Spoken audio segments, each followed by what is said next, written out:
أعوذ بالله من الشيطان الرجيم بسم الله الرحمن الرحيم الحمد لله الذي لا يبلغ مدحته القائلون ولا يحصي نعماءه العادون ولا يعدي حقه المجتهدون الذي ليس لصفته حد محدود ولا نعت موجود ولا وقت معدود ولا أجل ممدود فترى الخلائق بقدرته ونشر الرياح برحمته والصلاة والسلام على الرسول المسدد المصطفى الأمجد المحمود الأحمد سيدنا ومولانا ومولى الكونين جد الحسن والحسين وعلي والقاسم محمد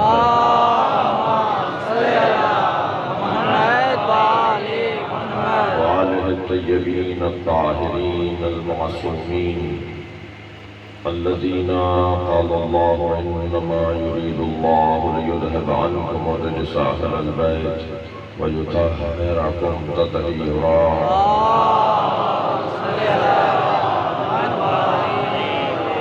ولعنة الله على أعدائهم أجمعين من يوم عداوتهم إلى قيام يوم الدين أما بعد قال الحكيم في قرآن الكريم بسم الله الرحمن الرحيم يا أيها الذين آمنوا اتقوا الله حق تقاته ولا تموتن إلا وأنتم مسلمون واعتصموا بحبل الله جميعا ولا تفرقوا واذكروا نعمة الله عليكم إذ كنتم أعداء فألف بين قلوبكم فاصبحتم بنعمته إخوانا وكنتم شفا حفرة من النار فأنقذكم منها كذلك يبين الله لكم آياته لعلكم تهتدون صلوات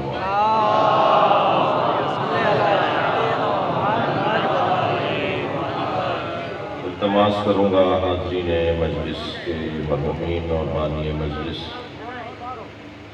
جناب عارف حسین صاحب کے مرحومین اور حضرت علامہ آیت اللہ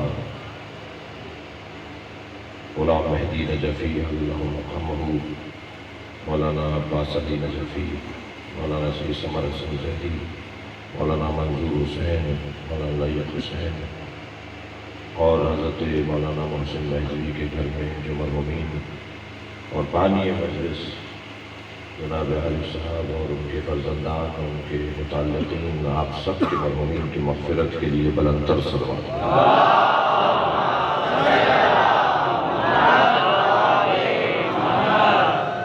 جوان محمد ثقلین بیمار ہے اس کی شفاء کلی کے لیے اور جتنے بھی بیمار آپ کے ذہنوں میں ہیں ان سب کی شفاء عاجلہ کے لیے بلندتر صلوات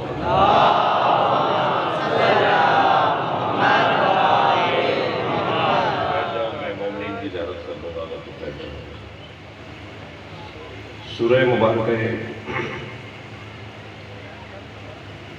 آل عمران کی دو آیتیں میں نے آپ کے سامنے پڑھی آیت کا ترجمہ محسوس کیجئے اور آیت کی تفسیر پر غور کیجئے ویسے بھی یہ مجلس حسینی مدرسے کی کلاس ہے یہاں جو بھی بیٹھا ہے وہ کچھ نہ کچھ سیکھنے آیا ہے اور یہ بھی سب کو معلوم ہے کہ حسین کے نام پر ملتا بہت کچھ ہے ہم سب یہاں فقیر بیٹھے ہوئے ہیں ہم سب یہاں مانگنے آئے ہیں اور دینے والا حسین نامی کریم انسان ہے جو سب کچھ عطا کرے گا اور بہت کچھ عطا کرے گا ہم جتنے بھی یہاں بیٹھے ہیں سب فقیر بیٹھے ہوئے ہیں فقیر مانگنے والے کو نہیں کہتے دینے والے کو کہتے ہیں جو مانگ رہا ہے جگہ جگہ روڈوں پہ کھڑا ہو تو وہ فقیر نہیں ہے وہ ذلیل ہے فقیر تو وہ ہے جو اپنے مولا پر اعتماد بانٹتا ہو اپنے مولا پر بھروسہ بانٹتا ہو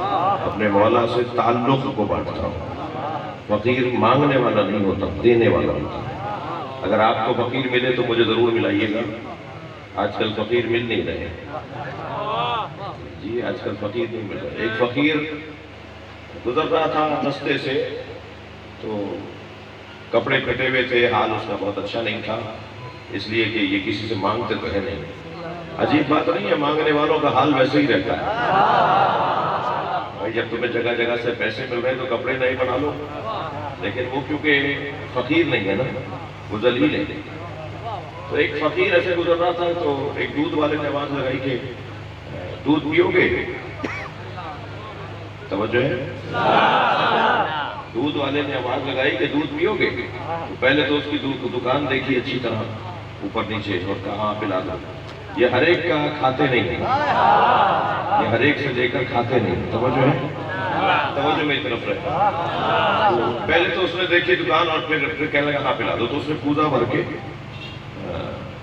دودھ کا دے دیا۔ یہ دودھ انہوں نے پیا تو اللہ کا شکر ادا کیا اور پلانے والے کا شکریہ ادا کیا، اور چلنے لگے تو رستے میں ایک گڑھے میں کیچڑ تھی، اس کا پیر اس میں گیا تو کیچڑ جو اڑی تو دیوار کے کنارے دو آشنا کھڑے باتیں کر رہے تھے، ایک لڑکی اور ایک لڑکا، دوست کھڑے ہوئے باتیں کر رہے تھے آشنا۔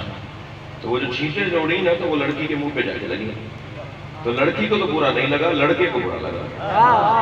تو آگے بڑھ کر اس نے دو چار تماچے مارے اس کو، فقیر کو، کہنا تمہیں نظر نہیں آتا، دیکھ کے نہیں چلتے ہو؟ تو یہ کہنے لگا جی میرا اس میں کیا قصور ہے، میرا پیر اس میں چلا گیا۔ اور جب اس کے ساتھ بدتمیزی ہوئی تو اس نے آسمان کی طرف دیکھ کر کہا یا اللہ تو بھی عجیب ہے، کہیں دودھ ملواتا ہے کبھی تھپڑ لگواتا ہے۔ تو جیسے اس نے یہ جملہ کہا نا تو فوراً وہ لڑکی زمین پر گری، تڑپنے لگی اور مر گئی۔ تو لوگ کہنے لگے بھائی تم تو بڑے اللہ کے ولی ہو، بد دعا کی، عورت مر گئی، لڑکی مر گئی۔ کہنا نہیں میں نے کسی کے لیے بد دعا نہیں کی، دو یاروں کا مسئلہ ہے، ایک یار نے مجھے مارا، ایک یار نے اسے مارا۔ تو بھائی یاری بھی کرنی ہے تو اللہ سے کرنی ہے۔ صلوات پڑھے محمد و آل محمد۔ جسے عشق حقیقی کہا جاتا ہے، ہم در حقیقت یہاں عشق حقیقی کی تلاش میں آئے ہوئے۔ عشق مجازی بھی عزیزان گرامی اگر کہیں حاصل کرنا ہے تو عشق مجازی بھی۔ اب عجیب بات آ گئی، مجھے کیا کروں کہ جوان زیادہ نظر آ گئے تو میں بھی عشق کی وادی میں آ گیا ہوں، اور ویسے بھی جو بوڑھے ہیں وہ بھی اس مسئلے میں تو جوان ہو ہی جاتے ہیں۔ یہ بھائی واحد موضوع ہے کہ جو مردے کو بھی سنایا جائے تو اٹھ کے بیٹھ جاتا ہے۔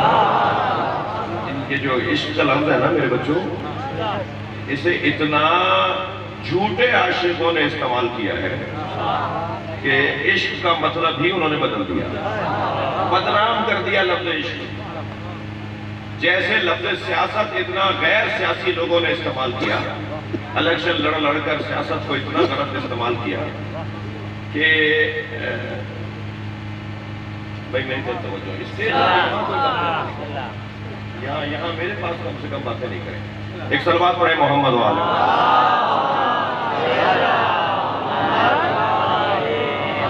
توجہ میرے ساتھ ہے، سب بسم اللہ نہیں بول رہے، کیا کروں؟ بات آگے بڑھے اور ایسے ہی ایک بار نعرہ سنا۔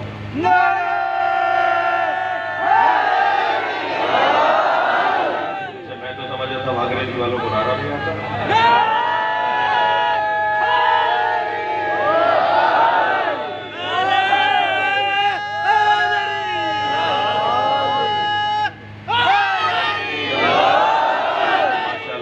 صلوات ابدیہ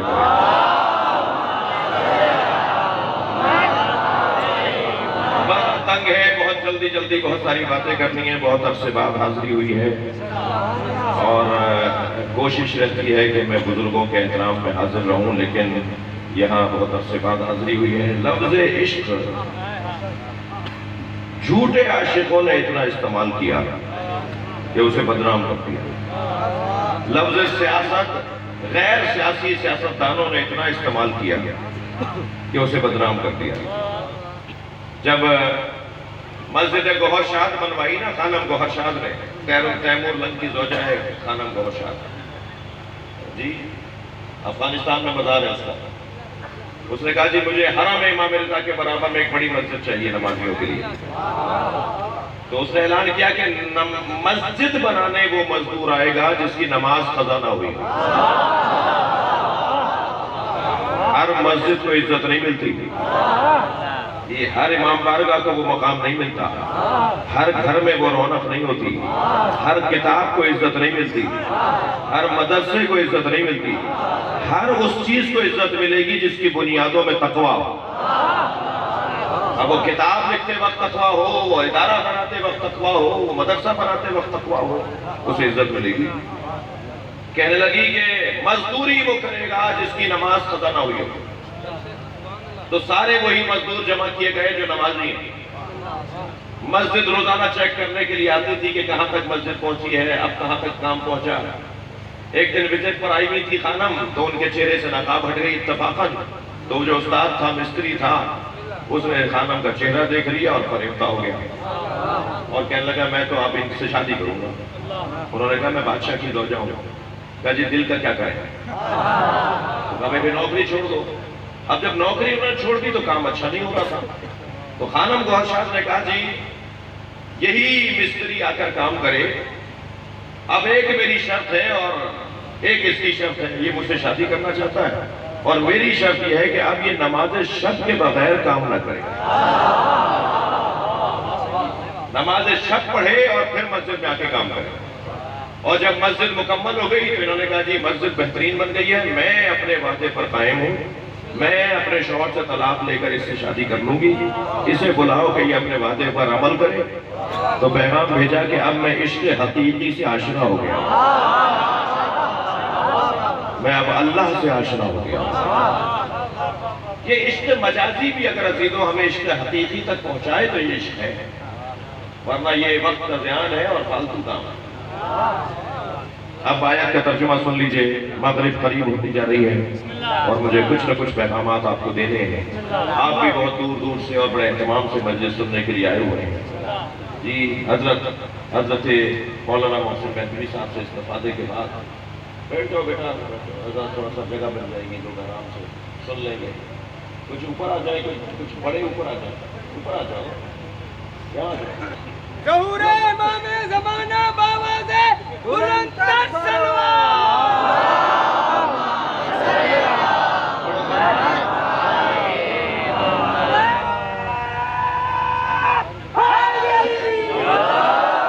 ارشاد حضرت احدیت اللہ اعلان کر رہا ہے، یا ایھا الذین آمنوا اتقوا اللہ حق تقاتہ، اے صاحبان ایمان اللہ کا تقوی اختیار کرو اس کے حق کے ساتھ۔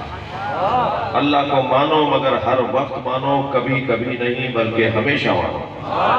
اللہ کو صرف مصلی پر یاد نہ کرو بلکہ بازاروں میں بھی یاد رکھو کہ اللہ ہے۔ اللہ کو ہمیشہ یاد رکھو، پارٹ ٹائم میں اللہ کو نہ ڈھونڈو۔ وضو کرنے کے بعد اللہ یاد نہ آئے بلکہ اللہ ہر جگہ یاد آئے اور ہمیشہ یاد آئے۔ تقویٰ ہو اس کے حق کے ساتھ اس کو ادا کرو۔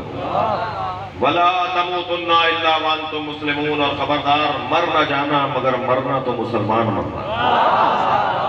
اللہ مسلمان مرتا ہوا دیکھنا چاہتا ہے۔ مسلمان جینا کتنا بڑا کارنامہ ہے یہ کوئی حضرت علامہ اقبال سے پوچھے۔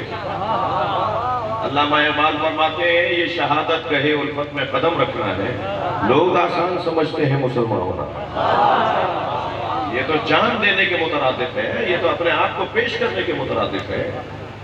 مسلمان ہونا کوئی آسان بات تو نہیں ہے، مگر قرآن کہہ رہا ہے خبردار مسلمان جینا آسان ہے، مسلمان مرنا مشکل ہے۔ ماضی اچھا ہوتا ہے، کمال یہ ہے کہ مستقبل اچھا ہو جائے۔ کل تک بہت اچھے تھے مگر حال خراب ہو گیا، یہ بہت کامیاب انسان نہیں ہے۔ لہذا اعلان ہو رہا ہے مرو تو مسلمان مرو۔ وَاعْتَصِمُوا بِحَبْلِ اللَّهِ جَمِيعًا وَلَا تَفَرَّقُوا، اللہ مومنوں کو متقی دیکھنا چاہتا ہے، متقیوں کو مسلمان مرتا دیکھنا چاہتا ہے۔ یا اللہ یہ کیسے ہوگا کہ ہم مومن متقی بن جائیں اور متقی مسلمان مریں؟ تو فوراً اعلان ہوا وَاعْتَصِمُوا بِحَبْلِ اللَّهِ جَمِيعًا وَلَا تَفَرَّقُوا، اللہ کی رسی کو مضبوطی کے ساتھ تھامے رکھو اور رسی کے بارے میں جھگڑا نہ کرو۔ اب یہ اللہ کی رسی کیا ہے؟ جتنی یہ رسی مضبوط ہوگی اتنا ہی ہم متقی ہو جائیں گے، اتنا ہی ہم مسلمان رہیں گے اور مسلمان مریں گے۔ اللہ کی رسی کیا ہے؟ اللہ کی رسی کو علی کہا جاتا ہے۔ جتنا مولا علی سے ہمارا تعلق گہرا ہوتا چلا جائے گا، ہمارا مسلمان مرنا یقینی ہوتا چلا جائے گا۔ جی مولا علی اللہ کی رسی، حبل اللہ، صراط مستقیم، نور. جی یہ جتنے بھی اصطلاحیں قرآن میں استعمال ہوئی ہیں یہ سب اہل بیت سے جڑنے کی اصطلاحیں ہیں. اللہ کی رسی کو مضبوطی کے ساتھ تھامو اور رسی کے بارے میں جھگڑا نہ کرو، یعنی علی کے بارے میں جھگڑا نہ کرو. کوئی علی کو یہ مانتا ہے، کوئی علی کو وہ مانتا ہے، کوئی علی کو ایسا مانتا ہے، کوئی علی کو ویسا مانتا ہے. یہ تمہارا ذاتی مسئلہ ہے، اپنے گھر میں بیٹھ کر مسئلوں کو حل کرو، مجمع میں آ کر ایک دوسرے کو کافر قرار نہ دو. کوئی علی کو چوتھا مانتا ہے، کوئی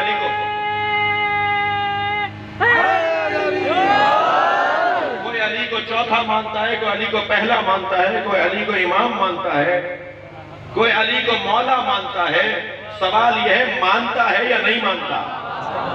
اگر ماننے والوں کا قبیلہ بیٹھا ہوا ہے تو پھر گفتگو دوسری شروع ہوگی کہ تم جو مانتے ہو ہم یہ مانتے ہیں، اس کو ہم کیسے منیں، کیسے اس کو حل کریں. کوئی دنیا میں آپ کو نہیں ملے گا مسلمان جو علی مولا کو نہ مانتا ہو. لوگوں کا انداز مختلف ہے، لوگوں کا طریقہ مختلف ہے، اور یہ مجلسیں ہم سجا اس لیے رہے ہیں کہ ایک طریقے سے اسے بتائیں. توجہ، ایک طریقے سے اسے بتائیں کہ علی کو کیا ماننا چاہیے، علی کو کیسا ماننا چاہیے. میرے اور آپ کے بس کی بات نہیں ہے عزیزو، تھک کر نہیں سنیے گا، میں کچھ کہنے جا رہا ہوں. میرے اور آپ کے بس کی بات نہیں ہے کہ علی کو ویسا مانے جیسا علی ہے. علی مولا کے باب میں ہم سب قاصر ہیں، اللہ نہ کرے مقصر بنے. مقصر اور ہے، قاصر اور ہے. مقصر اسے کہتے ہیں جو فضائل علی سنے اور اس کے حلق سے نہ اترے اور تسلیم نہ کرے علی کی عظمت کو، اور انکار کرے مولا علی کی عظمت کو، اور نہ صرف انکار کرے بلکہ لوگوں کے دماغ میں بھی مولا کے فضائل کے بارے میں شکوک ڈال رہا ہو. وہ مقصر ہے. لیکن قاصر کسے کہتے ہیں؟ قاصر اسے کہتے ہیں جس کے بس کی بات ہی نہیں ہے علی کے فضائل سمجھ جائے. ہمارے بس کی بات نہیں ہے، ہم قاصر ہیں، مجبور ہیں، ہم نااہل ہیں. ہمارے اندر صلاحیت نہیں ہے کہ علی کو پہچان سکیں. تھکے نہیں بیٹھے تو دلیل دے رہا ہوں. میرے مولا سرکار نبی ارشاد فرماتے ہیں ما عرف اللہ الا انا و علی. اللہ تو کوئی نہیں جان سکتا سوائے مجھ محمد کے اور سوائے علی.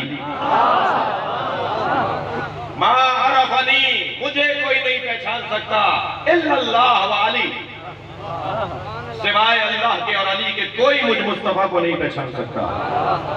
ما عرف علیہ، اور علی کو کوئی نہیں پہچان سکتا، الا اللہ و انا، سوائے اللہ کے اور مجھ محمد کے. تو علی کو اگر کوئی پہچانتا ہے تو وہ نبی ہے، یا نبی کا بھی خدا اللہ ہے. اب اگر میری تمہید یہاں مکمل ہوئی، واعتصموا بحبل اللہ جميعا ولا تفرقوا کے اوپر رکنا ہے مجھے آپ کے ساتھ. اب اگر ہمیں اللہ کی معرفت اور اللہ تک پہنچنے کے لیے رسی چاہیے، اور رسی ہے علی. توجہ، اور علی کو کوئی پہچان نہیں سکتا سوائے اللہ کے اور نبی کے، تو پھر کیا فائدہ، کیا بات ہوئی؟ 2 اور 2 4 جوڑیے نا، سیدھی سی بات ہو گئی. اگر ہمیں مولا علی کی معرفت حاصل کرنی ہے تو ہمیں یا قرآن پڑھنا ہوگا یا مصطفیٰ کا فرمان پڑھنا ہوگا. یا اللہ بتائے گا کہ علی کیا ہے، یا نبی بتائیں گے کہ علی مولا کیا ہے. ہمیں قرآن سے ہٹ کر بات نہیں کرنی، ہمیں نبی کے فرمان سے ہٹ کر بات نہیں کرنی. حضرت زید شہید کو گرفتار کر کے لے کر آئے دربار میں. ہونٹ کٹ گیا تھا تو خون بہ رہا تھا، ہاتھ پیر بندھے ہوئے تھے. حجاج ابن یوسف کا دربار ہے. حجاج نے کہا کہ آخری بات کرو، کچھ دیر کے بعد تمہاری گردن اڑاؤں گا. آخری بات، مرنے سے پہلے آخری آرزو، آخری بات، تم ایک موقع دے رہا ہوں بولنے کا. تو حضرت زید شہید نے مولا علی کے فضائل پڑھنا شروع کیا. تھوڑا سا توجہ بڑھائیے گا. فضائل علی پڑھنا شروع کیے، اور اتنے فضائل پڑھے گئے تنگ آ کر کہنے لگا کوئی اور بات نہیں تھی کرنے کو. تو ایک مرتبہ شیر جیسے لہجے میں بولے اور فرمایا ہماری پہلی بات بھی علی ہے، ہماری آخری بات بھی علی ہے.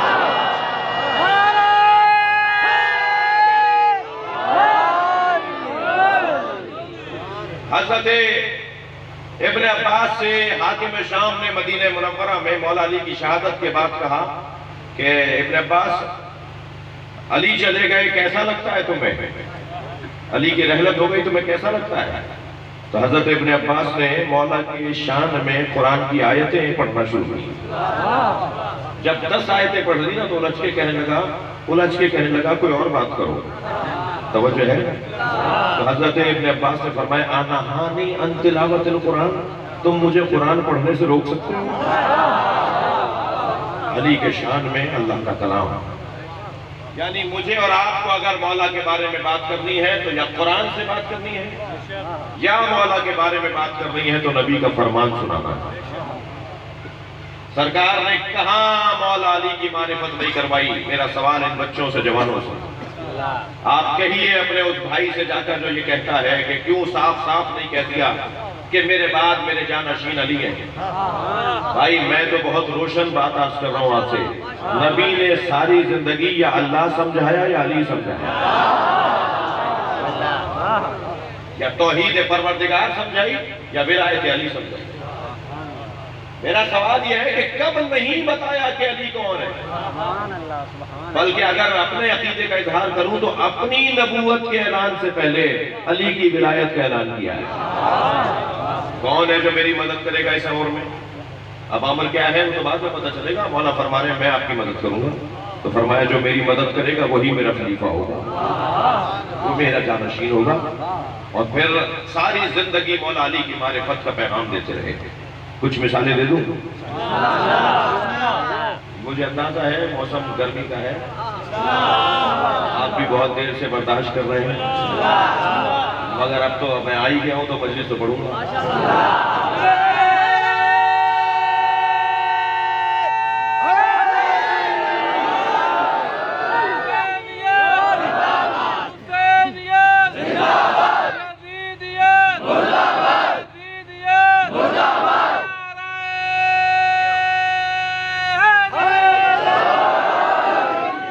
اللہ نے مولا علی کی معرفت کروائی ہے یا نبی نے مولا علی کی معرفت کروائی ہے؟ فرمایا مثل علی کمثل الکعبہ، علی کی مثال کعبے جیسی ہے. یدور ولا یدار، کعبے کے گرد سب چکر کاٹتے ہیں، کعبہ کسی کے گرد چکر نہیں کاٹتا. علی ایسا ہے جیسے کعبہ ہے. تھک تو نہیں رہے؟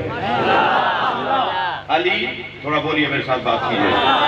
علی کیسے ہیں نبی کے مطابق؟ جیسے کعبہ. اب جو کعبے میں شباہت ہے نا وہ مولا علی میں ہونی چاہیے، تب تو مولا کی تشبیہ مکمل ہوگی، مولا نبی کا فرمان سمجھ میں آئے گا.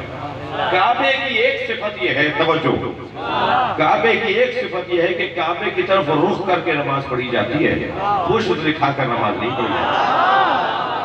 اگر کوئی کعبے کی طرف پشت دکھائے گا تو اس کی نماز باطل ہو جائے گی، اور اگر جان بوجھ کے کرے گا تو اسلام بھی باطل ہو جائے گا. تھکے تو نہیں ہے نا؟ ان بچوں کو روکا تھا کہ لائیو مجلس نہیں ریکارڈ کرو، پھر بھی میری بات نہیں مان رہے. ایک صلوات پڑھ لیں ذرا نبی کی ذات.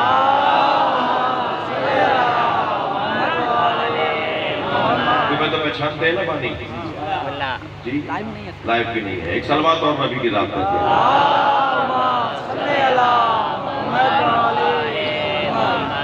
کعبے کی صفتیں ذرا سن لیجئے. جو صفتیں کعبے میں پائی جاتی ہیں وہ مولا علی میں پائی جاتی ہیں. فرمایا علی کی مثال کعبے جیسی ہے، اور کعبہ کسی کے گرد چکر نہیں کاٹتا، سب کعبے کے گرد چکر کاٹتے ہیں.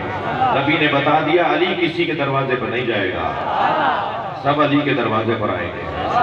اور علی کے دروازے پر اس لیے آئیں گے کہ اللہ چاہتا ہے سب علی کے دروازے پر آئیں. کعبے کی دوسری صفت یہ ہے کہ کعبے کی طرف رخ کر کے نماز پڑھی جاتی ہے، پشت دکھا کر نماز نہیں پڑھی جاتی. علی کی طرف رخ کرو گے تو موحد رہو گے، اور علی کی طرف پشت کر لو گے تو تمہارا اسلام باطل ہو جائے گا. اچھا، کعبے کا دیدار کریں گے تو عمرہ ہوگا. کتابوں کی کتابیں، کاپیوں کی کاپیاں، رجسٹرڈ کے رجسٹرڈ بھر دیجئے. کعبہ کعبہ کعبہ کعبہ لکھ لکھ کر نہ عمرہ مکمل ہوگا نہ حج مکمل ہوگا. بولتے رہیے، پکارتے رہیے کعبہ کعبہ کعبہ کعبہ، پسینے تو چھڑ جائیں گے مگر عمرہ نہیں ہوگا. سوچتے رہیے کعبہ کعبہ کعبہ کعبہ، عمرہ نہیں ہوگا. توجہ ہے عزیزان گرامی؟ کعبہ بولنے سے بھی عمرہ نہیں ہوگا، کعبہ لکھنے سے بھی عمرہ نہیں ہوگا، کعبہ بولنے سے بھی عمرہ نہیں ہوگا، کعبہ توجہ ہے، سننے سے بھی عمرہ نہیں ہوگا، لیکن علی اس ذات باکمال کو کہتے ہیں، علی علی لکھیے تو عبادت، علی علی بولیے تو عبادت، علی علی سنیے تو عبادت، علی علی سوچیے تو عبادت، علی کے چہرے کو دیکھ رہے تو اللہ کی عبادت۔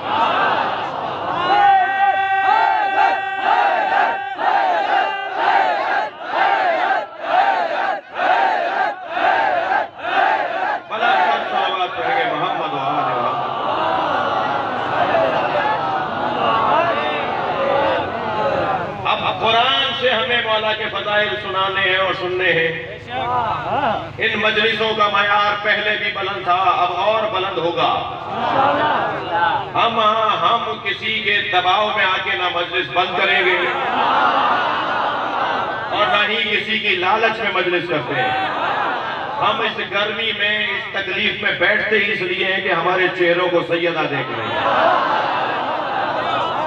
ہم جب حسین پہ رونے کے لیے ہمارا چہرہ بگڑتا ہے تو یہ چہرہ ہمارا کسی وڈیرے کے سامنے نہیں بگڑ رہا، یہ ہمارا چہرہ کسی چودھری کے سامنے نہیں بگڑ رہا، یہ ہم رونے کے لیے کسی جنرل کے پاس نہیں گئے ہیں، یہ ہم کسی افسر کے پاس نہیں گئے ہیں، یہ ہمارا بگڑا ہوا چہرہ سیدہ کو نظر آ رہا ہے۔ مولا علی دیکھنا چاہتے ہیں اس چہرے کو۔ بات واضح رہے کہ ہمارے ہاں مجالس کا معیار پہلے ہی بلند تھا، اب الحمدللہ اور بلند ہونا شروع ہو گیا ہے۔ میرے بچوں اور جوانوں، ممبر پر علماء کو آنے کا موقع دو، اور صرف علماء کو ہی نہیں بلکہ علماء جب آئیں تو ان سے کہو کہ آج ہمیں رجت سنائیں کہ رجت کہتے کیسے۔ علماء سے فرمائش کریں کہ آج ہمیں شفاعت سمجھائیں کہ قیامت میں ہماری بخشش کیسے ہوگی۔ علماء سے کہیں کہ آج ہمیں یہ بتائیں کہ امام زمانہ کی ولادت ہو چکی ہے تو نظر کیوں نہیں آتے۔ علماء سے کہیں کہ ہمیں یہ سمجھائیں کہ اگر ہم اماموں کو معصوم مانتے ہیں تو ہمارے پاس قرآن و حدیث سے دلیل کیا ہے۔ ایک ایسا وقت نظر آنا چاہیے، توجہ چاہوں گا کہ یہ مجلس نہ ہو بلکہ حسین کے مدرسے کی کلاس بن جائے اور ہر شخص یہاں کچھ نہ کچھ حاصل کر کے جائے، اور ایک وقت ایسا آ جائے کہ ہمارے سامعین مجلس علمی طور پر مضبوط ہوتے چلے جائیں۔ ایسا وقت بہت قریب ہے، آپ اور ہم تھوڑی سی محنت کریں تو اس سے اچھا نظام تعلیم کوئی اور نہیں ہے۔ پاکستان کے ٹاپ 5 مدرسوں میں سے ایک مدرسہ ہے جس کے سائے میں بیٹھ کے میں مجلس پڑھ رہا ہوں۔ پاکستان کے 5 بڑے مدرسوں میں سے ایک شیعہ مدرسہ ہے جس کے سائے میں بیٹھ کے مجلس پڑھ رہا ہوں، مگر اس مدرسے میں بھی اتنے طالب علم نہیں ہیں جتنے مجلس میں بیٹھے ہیں۔ یہ سب طالب علم تو بیٹھے ہیں، اور یہ کلاس تو دن میں 4 دفعہ لینے جاتے ہیں، جہاں انہیں اچھا لگتا ہے مجلس میں چلے جاتے ہیں، اور انہیں داخلے کے لیے بھی شناختی کارڈ جمع نہیں کروانا پڑتا، اور انہیں دروازے پر بھی چیکنگ نہیں کروانا پڑتی، اور کسی کو بتانا نہیں پڑتا کہ میں شیعہ ہوں یا سنی ہوں، بلکہ اس دروازے پر تو کسی نے یہ بھی نہیں پوچھا کہ تم مسلمان ہو یا ہندو ہو۔ یہ حسین کا دروازہ ہے، ہرانے والے ہور کے لیے کھلا ہوا ہے، اسی لیے کہ کسی کے لیے کوئی پابندی نہیں ہے۔ اس سے زیادہ اور مثالی میں کلاس کہاں ہوگی؟ ایک صاحب مجھے ملے مولانا، ایک جہاز کے اندر، مجھ سے کہنے لگے صاحب اربوں روپیہ پاکستان میں عزاداری پہ خرچہ ہوتا ہے، آپ یہ سارا پیسہ جمع کر دیجئے اور ایک عالمی سطح کی یونیورسٹی بنا دیجئے، 1 سال مجلس نہ کیجئے اور سارا پیسہ جمع کر کے عالمی سطح کی یونیورسٹی بنا دیجئے، پوری دنیا سے لوگ پاکستان میں پڑھنے کے لیے آئیں، اس یونیورسٹی کا نام بھی حسین مولا کے نام پر رکھ دیجئے۔ میں نے کہا جی اور فرمائیے، اور کوئی مشورہ؟ کہنے لگے جی یہ نہیں کر سکتے تو آپ سارا پیسہ جمع کیجئے، ایک بہت بڑا ہاسپٹل بنا دیجئے، پوری دنیا کے مریض یہاں علاج کروانے آئے اور حسین کا نام بھی، اس ہاسپٹل کا نام بھی حسین پہ رکھ دیجئے۔ میں مسکرایا اور میں نے کہا نہ تم نے ہاسپٹلوں کو سمجھا، نہ تم نے یونیورسٹیوں اور تعلیمی نظام کو سمجھا۔ ہم جسے عزاداری کہتے ہیں وہ ایک ہی وقت میں شفا بھی دیتی ہے اور تعلیم بھی دیتی ہے۔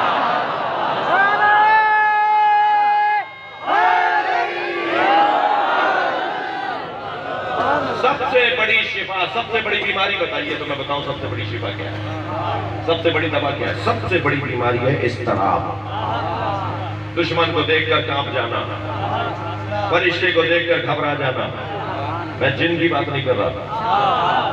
چھوٹی چھوٹی بات پر پریشان ہو جانا یہ ہے اضطرابی کیفیت. انسان کی سب سے بڑی 2 لاکھ روپے تنخواہ ہے مگر سونے کے لیے ٹیبلٹ کھاتا ہے. وہ جو ککڑی بیچنے والا ہے وہ آرام سے سوتا ہے. یہ 2 لاکھ روپے کی تنخواہ والے کو نیند نہیں آتی. یہ جو کیفیت ہے نا اضطرابی کیفیت ہے, اس کی شفا کو کہتے ہیں حسین کا گریہ. یہ نسخہ میں نہیں دے رہا, میرے مولا رضا نے دیا ہے. یہ اپنا شبیر جب غم دنیا تمہیں گھیرنے لگے, اے فرزند شبیر جب غم دنیا تمہیں گھیرنے لگے تو میرے جد حسین پہ رو لینا, تمہاری ساری پریشانیاں دور ہو جائیں. یہ امام صادق تھا, امام رضا کا دیا ہوا نسخہ ہے. نظام شفا یابی اس مجلس سے ملتی ہے اور نظام تعلیم بھی اس سے بہتر نہیں ہے. یہ چھوٹا سا بچہ بھی یہاں بیٹھا ہوا ہے, اسے بعض اوقات کہیں دھکا بھی لگ رہا ہے مگر یہ گھستا چلا جا رہا ہے کہ نہیں میں آگے جا کے شہنشاہ حسین نقوی کو دیکھوں گا. اسے روک بھی رہے ہیں کہ کہاں جا رہے ہو مگر کہہ رہا ہے میں تو آگے جا کے بیٹھوں. وہ تو میرے لیے ممکن نہیں ہے کہ میں ان کے ساتھ سیلفیاں کھنچواؤں, مگر ان کا شوق یہ ہے کہ کسی طرح ہمارے ساتھ تصویر کھنچوا لیں. یہ دنیا میں کہیں بھی پھرے گا, یہ گورنر بن جائے گا مگر کہے گا اس ہولیے والے کو ہمارا عالم کہتے ہیں.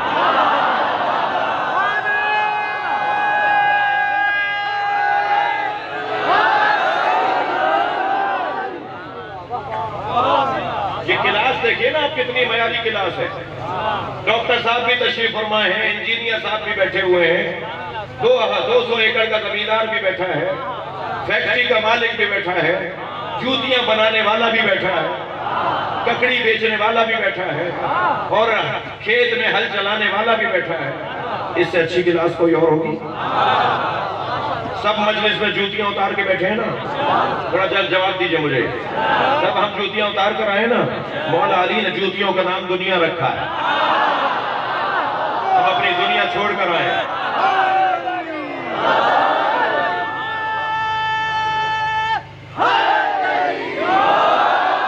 یہ کیسی کلاس لگی ہوئی ہے کہ جس میں دنیا چھوڑ کر آئے. ہم اپنی ذات کی نفی کے لیے مجلس میں بیٹھتے ہیں. یہ جو فرش میرے بھائی جناب عارف صاحب نے بچھوایا ان کے بچوں نے, یہ فرش اگر یہ اپنے گھر کی شادی میں آپ کو بلا کر اس فرش پہ بٹھا دیں گے تو آپ ان کے سلام کا بھی آئندہ جواب نہیں دیں گے کہ ہمیں کس فرش پہ لا کے بٹھا دیا. مگر آپ اس فرش پہ بیٹھتے وقت یہ دیکھ ہی نہیں رہے کہ اس میں مٹی ہے یا جو نیا ہے. اگر یہ فرش نہ بھی ہوتا تب بھی آپ بیٹھ جاتے ہیں, اس لیے کہ جہاں ذات کی نفی ہو اسے مجلس کہا جاتا ہے.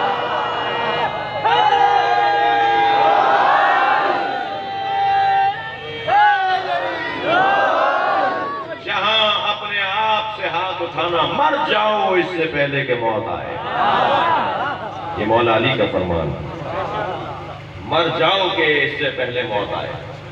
کیا مطلب ہے؟ کہیں سے چھلانگ لگا دیں, میروا کی نہر میں جا کے ڈبکی لگا دیں, چھری پھیر لیں اپنی گردن پر. کیا کہہ رہے ہیں مولا علی؟ مر جاؤ اس سے پہلے کہ موت آئے. بدن کی موت سے پہلے اپنی انا کی موت, اپنی خواہشات کی موت, اپنی آرزوؤں کی موت. تم اپنی ذات کی موت پہلے لاؤ, پھر تمہارے بدن کی موت آئے گی تو تم مرو گے نہیں. تمہاری قبر بھی لوگوں کو ہدایت دے رہی ہوگی. جو مرنے سے پہلے مر جاتے ہیں پھر وہ مرتے نہیں ہیں, وہ موت کو مار دیتے ہیں. یہ ہے فلسفہ اس مجلس کا. میرے پاس 7-8 منٹ رہ گئے ہیں. فلسفہ روشن ہے. اس مجلس میں ہم آتے کس لیے ہیں وہ بات روشن ہے. اور تکلیفوں کو برداشت کیجئے مگر حسین کا ذکر چھٹنے نہ پائے. ہر سال سے زیادہ ہوگا, ہمیشہ سے زیادہ ہوگا. خرچہ ہمیشہ مجلس میں زیادہ ہوگا, کم نہیں ہوگا. پچھلے سال میرے بھائیوں نے اگر 10 دیگیں کی تھی نماز نیاز میں تو اس سال 8 نہیں ہوگی, 10 کی جگہ 20 ہوگی. یہ مت کہا کرو کہ اتنا خرچہ کیوں کر رہے ہو. جس چیز سے پیار ہوتا ہے اس کے نام پہ خرچ کرنے کا دل کرتا ہے. علی کا نعرہ مارے گا, من کی مراد پائے گا. 5 نعرے, 5 تنی, 1.25 لاکھ نعرے اہتمام کے ساتھ, احترام کے ساتھ, توجہ کے ساتھ خرچہ کرنا ہے امام کے نام پر. جتنا خرچہ ہم بڑھاتے چلے جائیں گے اتنی توجہ بڑھتی چلی جائے گی. اور توجہ بڑھ گئی تو حسین کی طرف اگر توجہ بڑھ گئی تو ساری خوبیوں کی طرف توجہ ہو جائے گی، پھر علم کی طرف توجہ ہو جائے گی، شجاعت کی طرف توجہ ہو جائے گی، سخاوت کی طرف توجہ ہو جائے گی۔ جتنی خوبیاں ہیں ان سب کے مجموعے کو حسین کہتے ہیں۔ حسین مولا کی طرف توجہ دلانی ہے۔ اور حسین مولا کے عظمت کے باب میں ایک باب یہ ہے کہ جس نے اپنی ذات، اپنی وجود، اپنے گھر، اپنے مال سے ہاتھ اٹھایا، اس نے ہماری ہدایت کی خاطر ایسا کیا۔ جب کربلا کے میدان میں ایک یزیدی سپاہی نے دیکھا کہ حسین لوگوں کو مارتے مارتے انہیں چھوڑ دیتے ہیں تاکہ وہ فرار ہو جائیں اور حسین کی تلوار سے بچ جائیں، کہتا ہے کہ 10 لوگوں کو میں نے دیکھا کہ حسین کی تلوار ان کی گردن پر تھی، اور ایک مرتبہ حسین نے ہاتھ روک لیا اور اسے جانے کا موقع دیا۔ کہتا ہے میں اپنے گھوڑے پر بیٹھ کر سامنے آ گیا، جہاں حسین آ رہے تھے سامنے حسین کے آ گیا، اور دور سے میں نے آواز لگا کے کہا اے فرزند رسول، تم لوگوں کو مارتے مارتے چھوڑ دیتے ہو، اس کا سبب کیا ہے؟ تو فرمایا وہیں سے آواز دے کر کہا اس کی نسل مومن آنے والا ہے۔ یعنی اتنی ہماری ہدایت، امت کی ہدایت کا احساس ہے۔ آخری وقت میں فرما رہے ہیں میرے خون سے اپنے ہاتھوں کو رنگین رکھو۔ عزاداروں سے میرا سوال ہے، اگر وہ معافی مانگ لیتے تو یہ کون ہے جو معافی مانگ رہے ہیں؟ یہ وہ جنہوں نے علی اکبر مار دیا؟ یہ وہ ہیں جنہوں نے عباس مار دیا؟ آخری وقت میں معافی مانگ رہے ہیں؟ حسین صاحب اختیار، حسین صاحب ولایت۔ مگر عزیزوں بڑا عجیب منظر ہے، جب کربلا کے میدان میں حسین نے لاشیں اٹھائے تو کوئی ایسا لاشا نہیں ہے جو کسی اور کو اٹھانے دیا ہو۔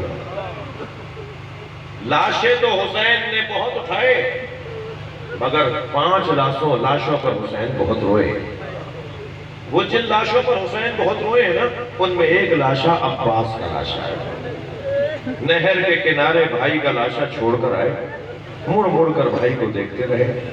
وصیت یہ تھی کہ مولا میرا لاشا خیمے نہ لے جائیے گا، اس لیے کہ اگر سکینہ خالی کوزہ لے کر آ گئی اور کہا چچا تم تو پانی لینے گئے تھے، تو عباس کی لاش کیا جواب دے گی؟ ایک یہ لاشا جس پر حسین بہت روئے، اور ایک اور لاشا جس پر حسین بہت روئے ہیں، وہ لاشا علی اکبر کا لاشا ہے۔ میرے مولا حسین نے علی اکبر کے سینے سے برچھی تو نکال لی، مگر کوئی پوچھے تو صحیح حسین ابن علی سے کہ کیا گزر رہی تھی جب خون کا فوارہ سینے سے جاری ہو رہا تھا؟ لبوں پہ لب رکھ دیے، رخساروں پہ رخسار رکھ دیے، سینے پہ سینہ رکھ دیا، پیار کر کر کے کہا میرے لال کچھ ہی دیر بعد تمہیں جام کوثر پلایا جائے گا۔ تو وہ جو کیفیت تھی نا روح نکلنے والی حضرت علی اکبر کی، اس کیفیت میں حضرت علی اکبر نے کہا بابا میرے سرحانے رسول اللہ آ گئے، اور ان کے ہاتھ میں 2 جام ہیں کوثر کے، ایک میرے لیے لے کر آئے ہیں، ایک آپ کے لیے لے کر آئے ہیں، اور کہتے ہیں حسین جلدی آ جاؤ میں تمہیں کوثر کا جام پلانا چاہتا ہوں۔ تیسرا لاشا جس پہ حسین بہت روئے عزاداروں، وہ قاسم کا لاشا ہے۔ چوتھا لاشا سنیں گے عزاداروں، جس لاشے پہ حسین بہت روئے ہیں، بس مجلس یہاں مکمل کر رہا ہوں، مجلس کو ایک آخری منزل پر لے آیا ہوں۔ وہ لاشا چھوٹا بہت تھا، مگر حسین سے اٹھتا نہیں تھا، کبھی آگے جاتے تھے انا للہ، کبھی الٹے پیر واپس آتے تھے رضن بقضائہ و تسلیما لامرہ۔ امام نے اپنے بچے کے لاشے پہ آقا کا دامن ڈالا ہوا تھا، گرمی بڑی شدید تھی، دھوپ میں تپش بہت زیادہ تھی، لیکن جیسے ہی خیمے کے قریب گئے تو خیال آیا ماں دیکھے گی تو مر جائے گی۔ الٹے پیر واپس ہونے لگے تو خیال آیا کہ ماں نے پوچھا میرا بچہ کہاں گیا، تو میں رباب کو کیا جواب دوں گا؟ ابھی اسی کیفیت میں تھے کہ خیمے سے پردہ ہٹا، سامنے سکینہ کو کھڑے دیکھا، بی بی نے دیکھا کہ جو بھائی ابھی کچھ دیر پہلے تک تڑپ رہا تھا وہ بڑے سکون سے بابا کی گود میں سو رہا ہے، تو وہیں سے آواز دے کر کہا بابا میں بھی پیاسی ہوں، مجھے بھی پانی پلا رہی ہے۔ حسین کیا جواب دے کہ کیسا پانی پلا رہا ہے؟ جیسے ہی سکینہ کی آواز بلند ہوئی تو خیمے میں ماں نے سن لیا کہ حسین میرے بچے کو واپس لے آیا ہے۔ جناب رباب باہر نکلی، امام کی طرف بڑھ رہی تھی اور امام پیچھے ہٹ رہے تھے۔ اس کیفیت میں امام نے فرمایا رباب بتاؤ میں کون ہوں؟ اپنی ہی زوجہ سے پوچھا بتاؤ میں کون ہوں؟ تو جناب رباب نے کہا آپ میرے امام ہیں، آپ حجت خدا ہیں، آپ اللہ کے ولی ہیں۔ جب حسین نے یہ سن لیا ابا کا دامن ہٹا دیا. ایک ماں نے خون میں لت پت بچہ دیکھا, ننھے ننھے لبوں پہ لب رکھ دیے, بوسا لے کر کہا اے میرے لال, عرب تو اونٹنی کے بچے کو بھی نہر نہیں کرتا, عرب اونٹنی کے بچے کو بھی نہر نہیں کرتا. یا بنیا مثلو کا یوں نہر, کیا تجھ جیسے نہر کر دیے جاتے ہیں؟ گریہ کر لیا, میں نے دیکھ لیا, آنکھوں میں آنسو آ گئے ہیں. بس میری ایک خواہش مجھ سے کی گئی ہے تو وہ منظر میں آپ کو دکھانا چاہتا ہوں. جب یہ قافلہ کوفے سے شام گیا نا, تو ایک مسافر ہے جس کا نام لکھا ہے ابن ربی. وہ کہتا ہے میں مسافر خانے میں ٹھہرا ہوا تھا اور میں سو رہا تھا کہ شادیانے بجنے کی آوازیں آئیں, ڈھول تاشے بجنے کی آوازیں آئیں, رقص کی آوازیں آئیں. تو مجھے تشویش ہوئی کہ آخر یہ شادیانیاں کیسی ہیں, یہ شادمانیاں کیسی ہیں. کہتا ہے میں اپنے حجرے سے نکل کر برابر میں ٹھہرے ہوئے مسافر کے پاس گیا. میں نے کہا بھائی آج مسلمانوں کو کوئی عید کا دن تو نہیں ہے, تو مسلمان جشن کیوں منا رہے ہیں؟ تو اس نے کہا کربلا میں ایک باغی کو مارا ہے اور اس باغی کے بچوں کو گرفتار کر کے لائے ہیں اور اس کامیابی پر جشن منایا جا رہا ہے. ابن ربی کہتا ہے مجھے سمجھ میں نہیں آیا کہ وہ باغی کون تھا. کہتا ہے میں اپنے مسافر خانے سے نکلا اور جب میں بازار میں آیا تو میں نے کیا منظر دیکھا, کچھ نورانی کٹے ہوئے سر ہیں اور اتنے جلال والے چہرے ہیں کہ ان پر آنکھیں ٹھکتی نہیں ہیں, ان پر آنکھیں رکتی نہیں ہیں, اور ان سروں میں تو ایک سر ایسا تھا جو قرآن پڑھ رہا تھا. کہتا ہے پھر میں نے کچھ بیویاں دیکھی کہ جن کا جلال بہت تھا مگر ان کے سروں پہ چادریں نہیں تھیں, ان کے ہاتھوں میں رسیاں بندھی ہوئی تھیں. کہتا ہے پھر میں نے دیکھا کہ ایک رسیوں میں جکڑا ہوا ایک بیمار ہے, ناتوان ہے, جو آگے آگے چل رہا ہے. کہتا ہے میں ان کے قریب گیا اور میں نے کہا تم نے کربلا میں کیا کیا تھا جو تمہارے بابا کو مار دیا, تمہیں اسیر بنا لیا؟ تو انہوں نے اپنی گردن اٹھا کے مجھے دیکھا اور کہا ابن ربی تم تو بصرے کے رہنے والے ہو, تم شام کے رہنے والے تو نہیں ہو. کہتا ہے مجھے گھبراہٹ ہونے لگی ہے, میرے نام سے مجھے کیسے پہچانتے ہیں؟ میں نے کہا آپ کون ہیں جو مجھے جانتے ہیں؟ فرمایا ابن ربی اہل بیت کو پہچانتے ہو؟ کہا اہل بیت کے فرد فرید کو حسین کہتے ہیں. کہا ابن ربی حسین کے بیٹے کو پہچانتے ہو؟ کیا حسین کے بیٹے کا نام علی زین العابدین ہے. امام کی آنکھوں میں آنسو آ گئے. فرمایا یہ زین العابدین تمہارے سامنے کھڑا ہے. کہا مولا حسین کہاں ہے؟ کہا وہ نو کے نیزہ پہ جو سر قرآن پڑھ رہا ہے وہ بابا حسین کا سر ہے. ابن ربی زیادہ نہ پوچھنا, یہ بیویاں جو ہیں ان میں زینب بھی ہے. اے ابن ربی اجرکم اللہ, آپ کی آوازیں بلند ہوئی ہیں, مجھے 2 منزلیں لینے دیجیے. جب آپ بلند آواز سے روتے ہیں نا تو مولا صادق دعا دیتے ہیں, امام رضا دعا دیتے ہیں. مجلس مکمل کر رہا ہوں. ابن ربی زیادہ نہ پوچھنا, ان بیویوں میں میری پھوپھی زینب بھی ہے, میری ماں رباب بھی ہے, میری ماں رباب بھی ہیں, ام فروہ بھی ہیں, اور ان بیویوں میں نبی زادیاں بھی ہیں. ابن ربی ایک مرتبہ آگے بڑھ کے کہتا ہے مولا حکم کریں میں کیا کروں؟ اللہ کسی کریم کو یہ دل نہ دکھائے, اللہ کسی پیسے والے کو اور بخشنے والے کو یہ دل نہ دکھائے. کہنے لگا مولا کہیں میں آپ کی کیا خدمت کروں؟ امام نے فرمایا تمہارے پاس پیسے کتنے ہیں؟ یہ وہ مصیبت ہوتی ہے جو کریم کسی سے کہے نا تمہارے پاس پیسے کتنے ہیں. کہنے لگا 2000 درہم ہیں. امام نے فرمایا جاؤ چند چادریں خرید کر لاؤ. ابن ربی کہتا ہے میں بازار میں گیا اور چادریں خرید کر لایا. میں نے بیویوں کو چادریں دے دی اور پھر جب میں نے چادریں دی تو امام سے آ کر کہا مولا اب فرمائے میں آپ کے کیا کام آ سکتا ہوں؟ امام نے فرمایا جو نیزوں پہ سر اٹھائے ہوئے ہیں نا انہیں شام کے دربار سے پیسے مل رہے ہیں, تو میں نے پیسے دے دے کے کہو کہ آگے چلے جائیں تاکہ بیویوں کا کوئی تماشا نہ دیکھے, کوئی بیویوں کا تماشا نہ دیکھے.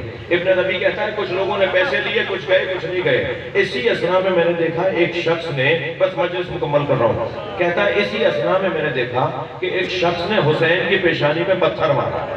کہتا ہے اب مجھ سے رہا نہیں گیا, میں نے تلوار نکالی تو حسین مولا کی پیشانی پر لگنے کے بعد, پتھر لگنے کے بعد بھی امام سجاد نے کہا اے ابن ربی خبردار تلوار نہ نکالنا, تم سے ایک پتھر برداشت نہیں ہوا. ہم کربلا سے پتھر کھاتے آ رہے ہیں, کوئی ہمیں پتھر مارتا ہے, کوئی ہمیں نیزہ چبھوتا ہے, کوئی تماشے کے لیے جمع ہو جاتا ہے. ہمیں دربار شام میں جانے دو, ہمیں نانا کا دین پہنچانے دو, ہمیں حسین کا مقصد قربانی پہنچانے دو.